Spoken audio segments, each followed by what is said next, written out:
விலங்குகளுக்கு நன்றி உணர்வு இருக்குமா? அல்லது அவை தங்களின் உரிமையாளர்களின் கஷ்டத்தை புரிந்து கொள்ளுமா? ஈரோடு வனப்பகுதியில் நடந்த ஒரு சம்பவம் இந்த கேள்விகளுக்கு ஆச்சரியமான பதிலை தருகிறது. வழி தவறிய எருமையை ஒரு காவல் நாய் பத்திரமாக தொழுவத்திற்கு அழைத்து வந்த இந்த நிகழ்வு இணையத்தில் பலரின் கவனத்தை ஈர்த்துள்ளது.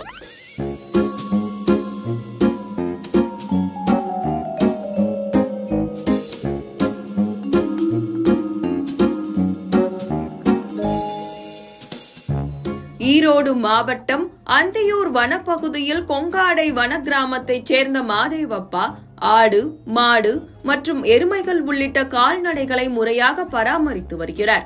வழக்கமாக இவர் தனது கால்நடைகளை நாள்தோறும் காலை வேளையில் வனப்பகுதிக்கு மேய்ச்சலுக்காக அழைத்து செல்வதும் அவை மாலை நேரத்தில் வீடு திரும்புவதும் வழக்கம். மாதேவப்பா தனது கால்நடைகளின் பாதுகாப்பிற்காக ஒரு காவல் நாயையும் உடன் அழைத்து செல்வதுண்டு.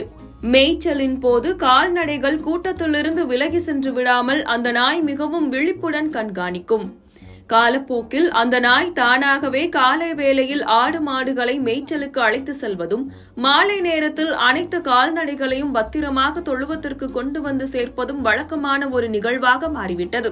இந்த நிலையில் அண்மையில் மேய்ச்சல் முடிந்த பிறகும் தொழுவத்திற்கு வராமல் வேறு திசையில் சென்ற ஒரு எருமையை அந்த நாய் தனது வாயினால் எருமையின் கழுத்தில் கட்டப்பட்டிருந்த கயிற்றை பற்றி கொண்டு பத்திரமாக தொழுவத்திற்கு அழைத்து வரும் காணொளி சமூக வலைதளங்களில் பலரின் கவனத்தையும் ஈர்த்துள்ளது.